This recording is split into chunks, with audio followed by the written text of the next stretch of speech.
When we think of the great unknown, our minds often lift upward. We think of stars, of planets, of swirling galaxies scattered across the vast black canvas of the night sky.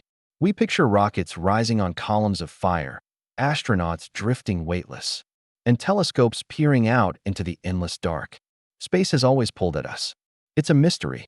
It's silence. It's promise of something more. But tonight, we turn away from the stars. We let the sky be what it is, distant, infinite, and far. And instead, we look down. Beneath us lies another kind of cosmos. Not above, but below. A hidden world, vast and ancient, folded quietly beneath the oceans. Just as mysterious, just as infinite, but much, much closer that we often forget it's there. We stand on land and see the ocean as a surface, a wide, flat horizon stretching into the distance. But that surface is only a mask. Beneath it lies an entire world, a liquid wilderness, more alien than any planet we've ever visited. And within that world, at the very bottom, there is a place so deep, so silent, so untouched, it feels more like a dream than a location. The Mariana Trench. This isn't just the deepest part of the sea. It's one of the most mysterious places on Earth, darker than midnight, colder than ice, heavier than mountains. A place so remote that most of it has never been mapped, never been seen, never even been named. It is not a place of noise or motion. It is a place of stillness, of time slowed down, of pressure and patience. And tonight, you and I, we're going there. Not in a submersible, not with sonar or flashing lights, but in thought, through imagination, through curiosity, through quiet. This journey doesn't need a spaceship. There are no rockets, no metal suits, no fuel, just a moment of stillness, a deep breath, the willingness to pause that we begin at the surface, where the waves rise and fall, where the light still dances. And slowly, gently, we descend, layer by layer, past light, past sound, past the need to think or worry or do. We let gravity go. We let silence hold us. We go inward. We go downward, because beneath the calm, blue face of Earth's oceans, a different kind of infinity waits, one not in the stars, but in the deep. The Mariana Trench is not far. It is beneath us, always there, always waiting. And now, we begin our descent, not quickly, not forcefully, but patiently, softly, with wonder, with quiet curiosity. With you, the ocean is not flat from the edge of a beach. The ocean seems calm. Still even, a quiet sheet of water that stretches to the horizon, broken only by the occasional ripple or crashing wave. It looks flat, almost gentle, as if the sea were a soft blue mirror reflecting the sky. From a distance, it feels harmless, something we might swim in, sail across, or gaze at without fear. But this impression is an illusion. The ocean is not flat. It is not shallow. It is not simple. Beneath the calm surface lies a staggering complexity, a layered world that goes deeper than any mountain is tall, more vast than any cave system, and more mysterious than any forest. The ocean is not merely wide. It is profoundly, almost unfathomably deep. And this depth isn't just a measure of distance. It's a measure of transformation. The deeper we go, the stranger the world becomes. As we begin our descent, we move through layers of light and pressure. First comes the epipelagic zone, or sunlight zone, the only part of the ocean where light still reaches. Here, fish dart in shimmering schools, and coral reefs bloom with color. But even this zone only goes down a few hundred meters. It is just the thinnest skin of the ocean, a fragile veil over the darkness below. Go deeper, and we enter the mesopelagic zone, the twilight zone. Here, the light begins to fade, and everything becomes slower. Fish develop enormous eyes to catch the last photons of sunlight. Many animals begin to glow, using bioluminescence to communicate, hunt, or confuse predators. It is quiet here and cool. The pressure increases. The temperature drops. Further down still is the bathypelagic zone, also called the midnight zone. Here, the ocean is completely dark, not just dim, but truly black. The creatures here are unlike anything found on land. Some have no eyes. Others have long, trailing appendages. Their movements are slow, their metabolism adapted to scarcity. The silence becomes heavier. The pressure is immense, hundreds of times greater than what we feel at the surface. These zones are not imaginary. They are vast, real ecosystems stacked atop one another, like invisible floors of a massive building built underwater. With every passing 100 meters, the environment changes, not just a little, but drastically. The water becomes colder. The pressure thickens. The darkness folds in on itself. And then, after miles of descent, we reach something even stranger. The abyssal plains. Flat, wide deserts of mud and silt, broken occasionally by underwater volcanoes or sunken ships. This is a place where almost no sunlight has ever touched. And deeper still, below even this, the earth falls away sharply. A crack, a split in the crust, a place where the ocean stops being a world and becomes a mystery. This is where the trench begins. A deep cut in the floor of the ocean, a scar in the crust of the earth, the deepest wound on the skin of the planet. Standing at its edge, even in imagination, is like standing at the edge of infinity. It isn't just deep, it feels endless. Time seems to slow here. Sound seems to vanish. We are no longer surrounded by water. We are surrounded by weight, by silence, by something far more ancient than ourselves. At a certain point, it no longer feels like we're in the ocean at all. It feels like we've slipped into a different state of being. Shapes begin to lose definition. Colors disappear entirely. The world becomes made of shadows and outlines. It's not dark like a cloudy night. It's dark like forgetting. Dark like closing your eyes in a dream. And here, floating silently in the unseen, we continue our descent, not into water, but into wonder, the trench itself far out in the western Pacific Ocean, beyond the reach of most ships and far from the noise of human life. There lies a hidden scar in the Earth's crust. East of the Philippines, just off the coast of the Mariana Islands in Guam, this scar stretches for over 1,500 miles, a great arc-shaped valley carved into the ocean floor. It is known as the Mariana Trench, and it is the deepest known part of any ocean on Earth. From above, you wouldn't even know it's there. The sea above the trench looks like any other part of the ocean, blue, endless, shimmering. But below that surface, the seafloor plunges like a steep cliff. A crack in the Earth's outer shell. An enormous wound running along the boundary where two giant tectonic plates slowly collide. The trench itself is narrow, only about 45 miles wide, but unimaginably deep. Its depth is what makes it famous at its very deepest point, known as the Challenger Deep. The trench reaches nearly 36,000 feet below sea level. That's more than 11 kilometers, or about 7 miles straight down. If you were to stand at sea level and look upward, 7 miles would take your eyes far into the clouds, into the realm of plains and mountains. But here, that same distance goes in the opposite direction, downward, into the cold, silent dark. Help imagine the scale. Picture Mount Everest, the tallest mountain on land, standing proudly at over 29,000 feet. Now imagine flipping Everest upside down and sinking it into the trench. Its peak would still be buried beneath a mile of water. That is how deep the Mariana Trench truly is, so deep that our tallest mountains would drown in it. The scale is humbling, almost alien. At the bottom, the environment is more extreme than anywhere else on Earth's surface. The pressure reaches over 1,000 times what we feel at sea level, roughly 16,000 pounds per square inch. That's the weight of 50 jumbo jets pressing on every square meter. Under such crushing force, even the strongest materials buckle. Steel warps, glass crumbles. Human bones would collapse in an instant. It's not a place where we belong, and yet it exists, holding this weight effortlessly, as it has for millions of years. And despite the crushing darkness, the trench is not still. Beneath its silent surface, the Earth is always moving. The Mariana Trench lies at the boundary between the Pacific Plate and the Philippine Sea Plate. These giant slabs of the Earth's crust grind against one another, slowly and powerfully. One plate is forced under the other, dragged down into the Earth's mantle in a process called subduction. This constant motion gives rise to earthquakes, underwater volcanoes, and new islands. It is a place of activity.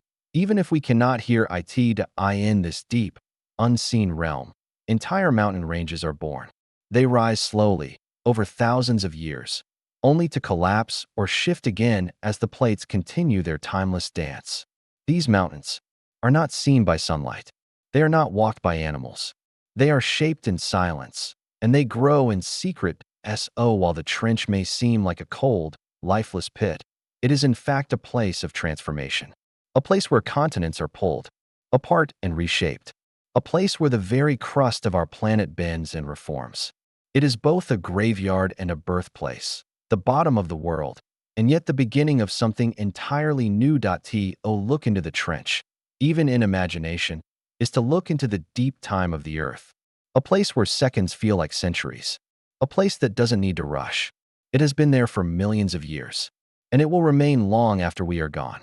And yet, despite the pressure, the cold, and the complete absence of sunlight, there is life. Not just the occasional survivor, not just a random presence, but entire ecosystems, strange, thriving, alien. In the deepest dark, life still finds a way, and not just to exist, but to flourish in forms so unusual, so surreal, that they seem like creatures from a dream. Here, in the black stillness of the trench, float fish that shimmer with internal light. Creatures that glow with soft blues, greens, and purples, like underwater stars drifting through infinite night. This light isn't reflected from the sun. It is created from within. It's called bioluminescence, and it is the torchlight of the abyss. Some animals use it to attract prey. Others use it to warn predators. Some blink and shimmer to find mates. It's their language, light as communication in a world with no sun. The creatures here are shaped by pressure and darkness. Some are thin as leaves, translucent like glass, their organs faint shadows within. Many are completely blind, no need for eyes when light has never existed. Others have evolved massive, sensitive eyes that pick up even the faintest flashes of bioluminescence in the pitch-black sea. Some have long, glowing tendrils. Others resemble floating ribbons or silent ghosts. They move slowly, carefully. The deep ocean is not a place of rushing. It is a place of drifting, pulsing, surviving. Life in the trench depends on a source of energy very different from what we're used to. There are no plants here, no sunlight. Photosynthesis is impossible. Instead, life is sustained by a strange phenomenon known as marine snow, a delicate, endless rain of organic particles falling from the upper layers of the ocean. This snow is not made of ice, but of death. Tiny fragments of plankton, dead fish, microscopic waste, flecks of dust, skin, and the remains of things that once lived. And yet, from this snow comes life. Every speck carries nutrients. Every flake offers energy. This soft snowfall drifts for days or weeks before finally reaching the trench, where it becomes the foundation of the food chain. Bacteria feed on it. Tiny scavengers sift through it. Larger animals wait patiently, conserving energy, living off whatever reaches them. It is a quiet system, fragile, balanced, and incredibly efficient, but not all life here depends on falling snow. In some parts of the trench, near hydrothermal vents, there exists another type of life entirely.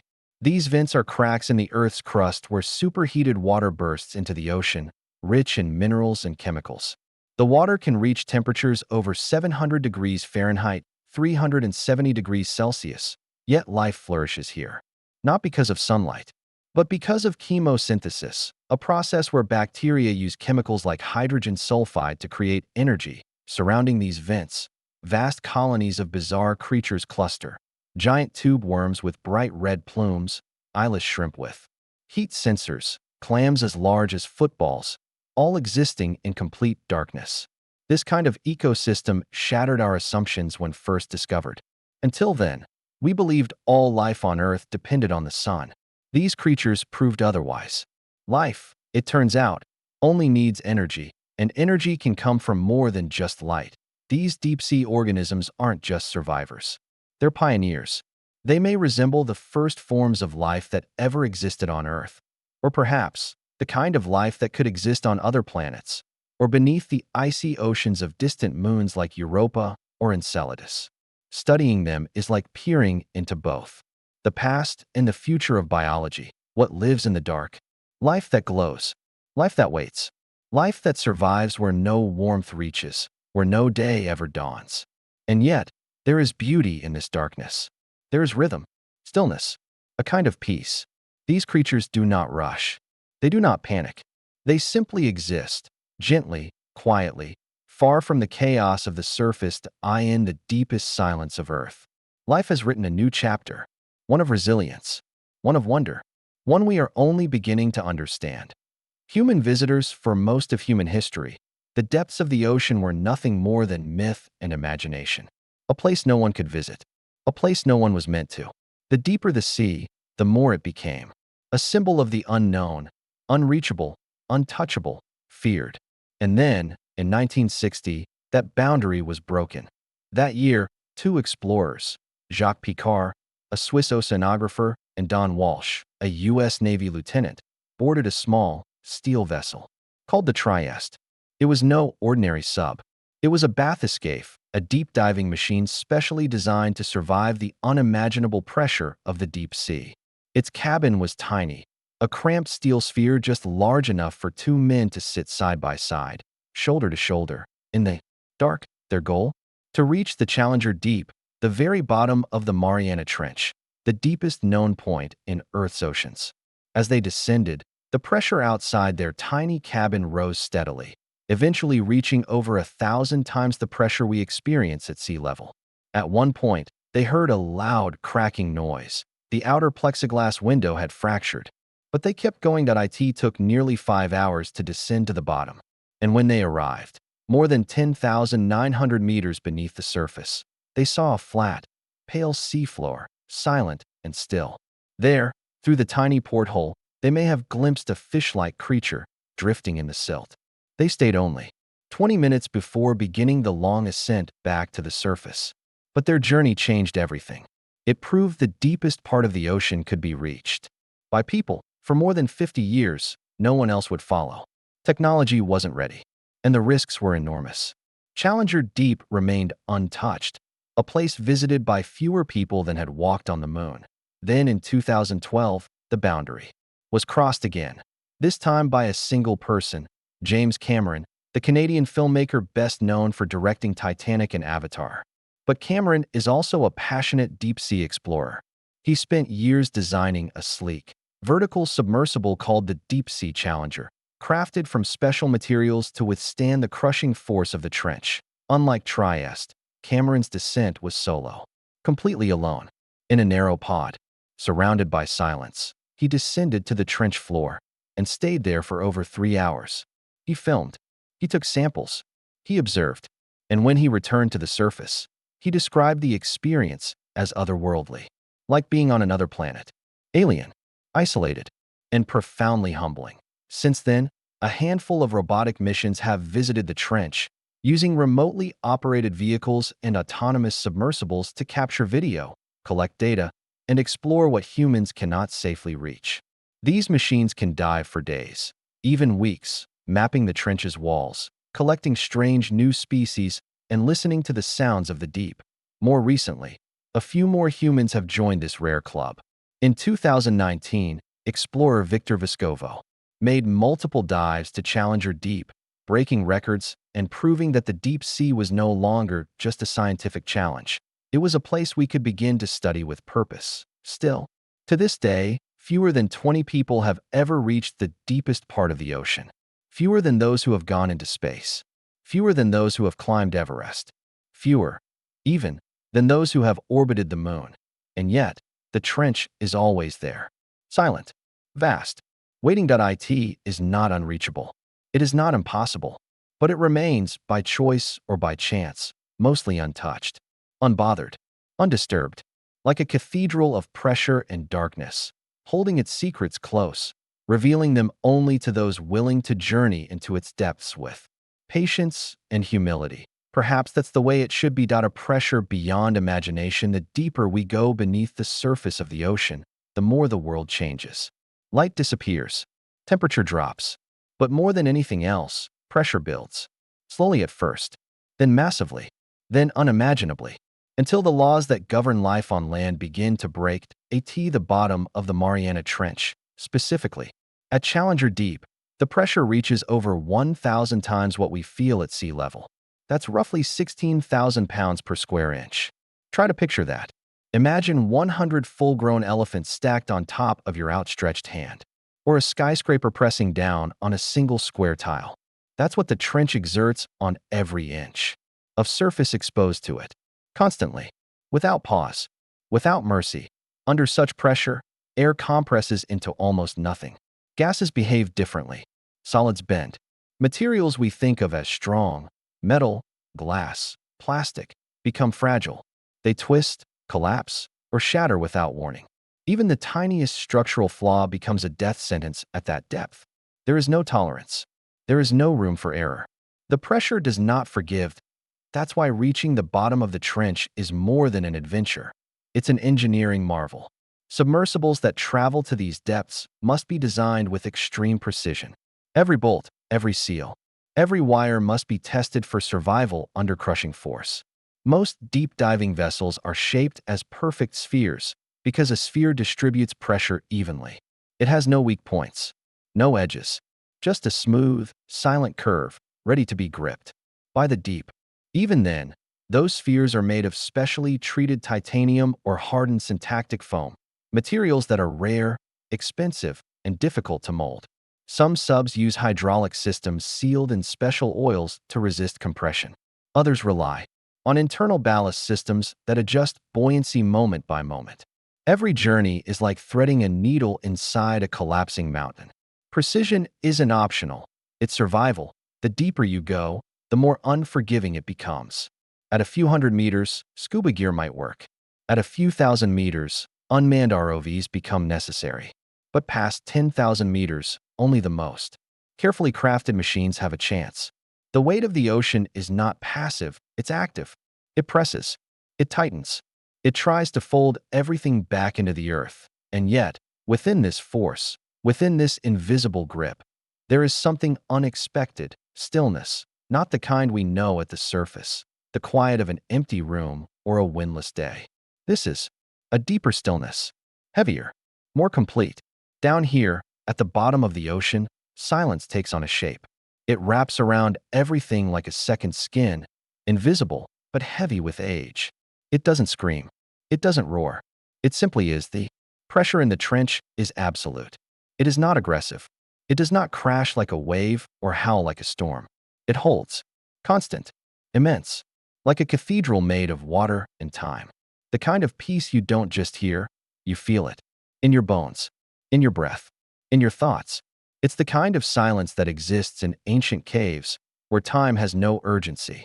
It's the hush of a mountain after snowfall, the stillness of space without stars, the kind of stillness that makes you aware of your own heartbeat. At the bottom of the trench, nothing rushes. There are no sudden movements, no flickering lights, no ticking clocks. Everything is compact, purposeful, deliberate. Even the water itself becomes different, denser, layered, compressed by the weight above. Molecules move more slowly. Currents are barely felt. It's as though time has curled up, folded inward, and fallen asleep.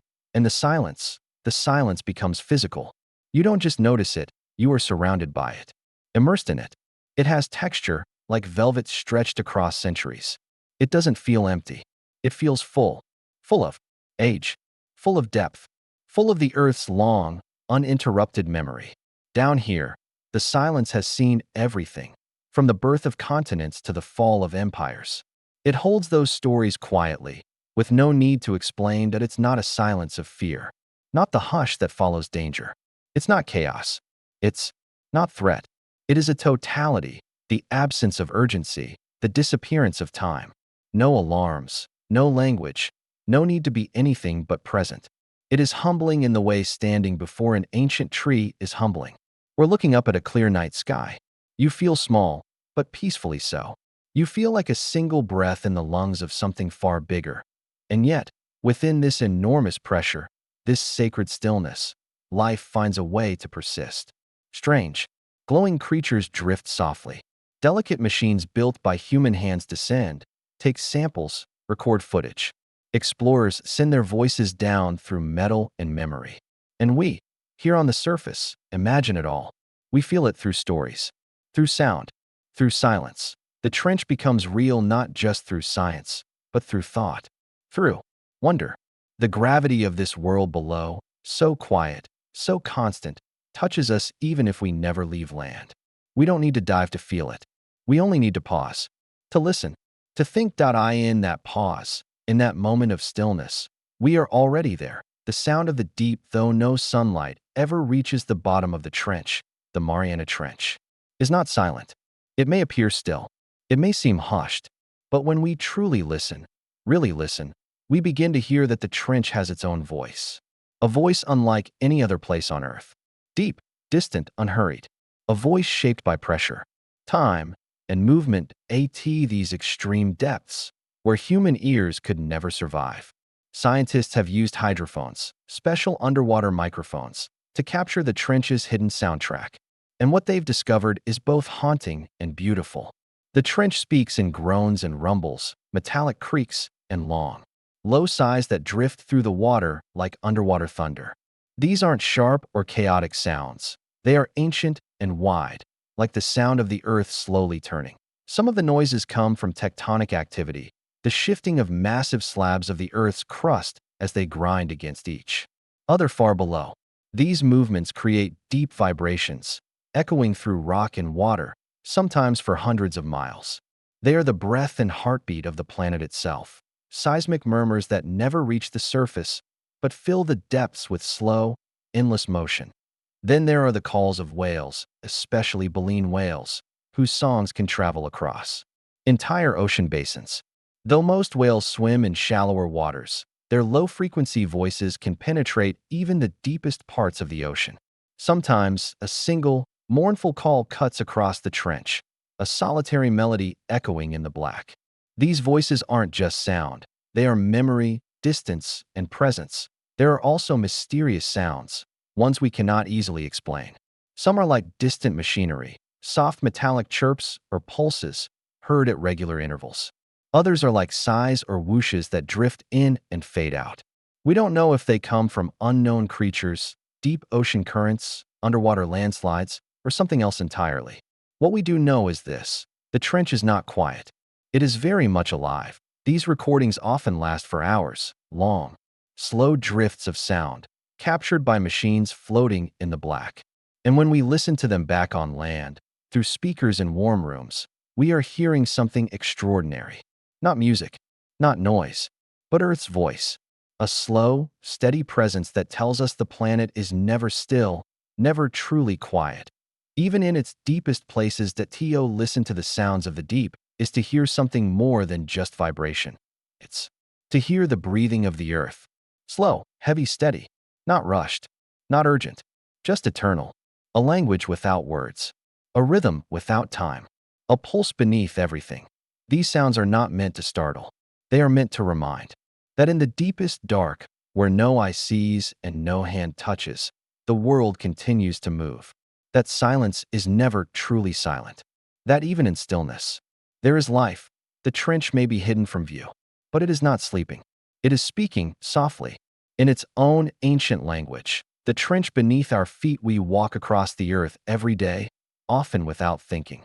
Roads, sidewalks, forest paths. We believe we know this world, its cities, its continents, its landscapes. But the truth is, much of our planet remains untouched, unseen, and unknown. The Mariana Trench reminds us of that.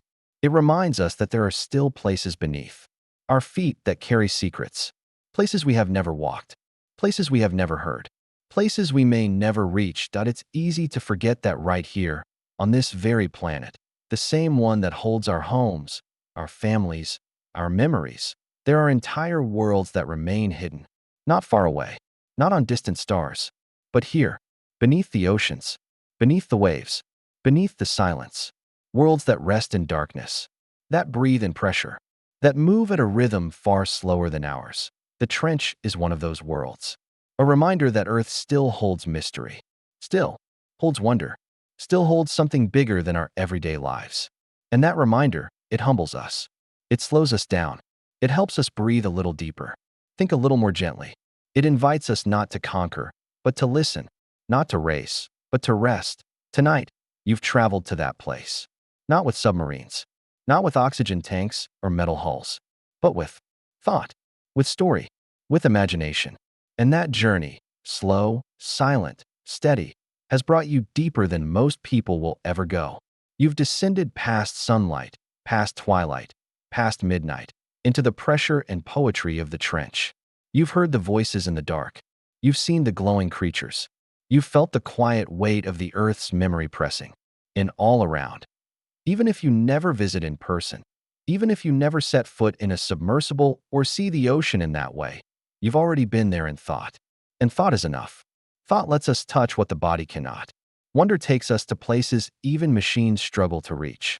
And now, that place lives in your mind, as quiet as the sea, as vast as the dark, as beautiful as the unknown.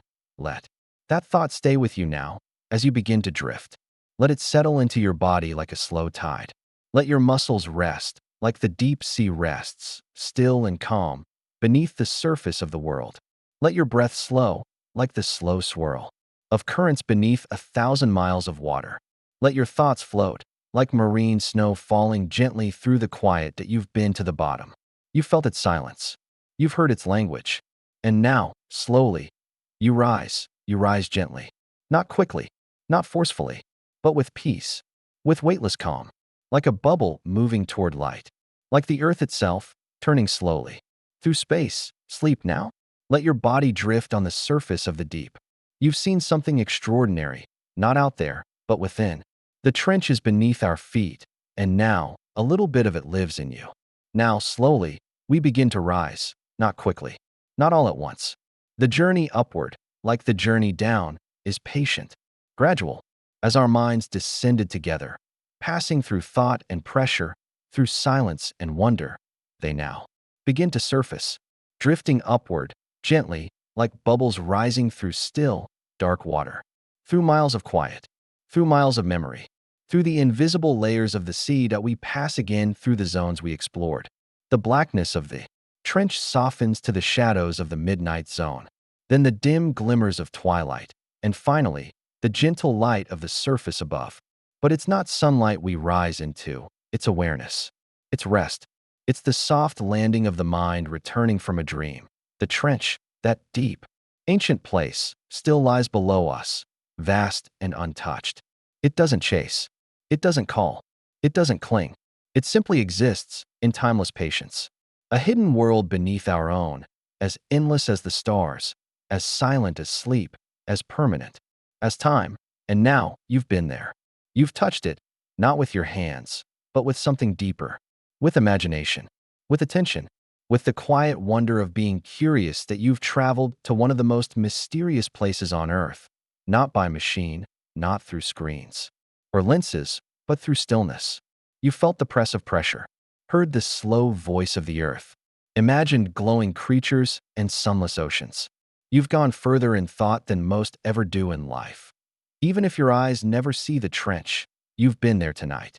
Gently, completely, in the way that matters most. Let that feeling linger now. Let it settle in your chest like a calm tide. Let it fill your breath, slow and soft, like waves against a quiet shore. Let it remain with you, a stillness you can carry anywhere, into tomorrow, into sleep, into your dreams. And if this journey brought you peace, if it made you think, if it helped you drift into calm, please take a moment to like this video. It helps more people find their way here, into quiet places of thought and wonder. Subscribe to this channel if you'd like to return again for more gentle journeys into strange ideas, forgotten places, and hidden corners of science and imagination.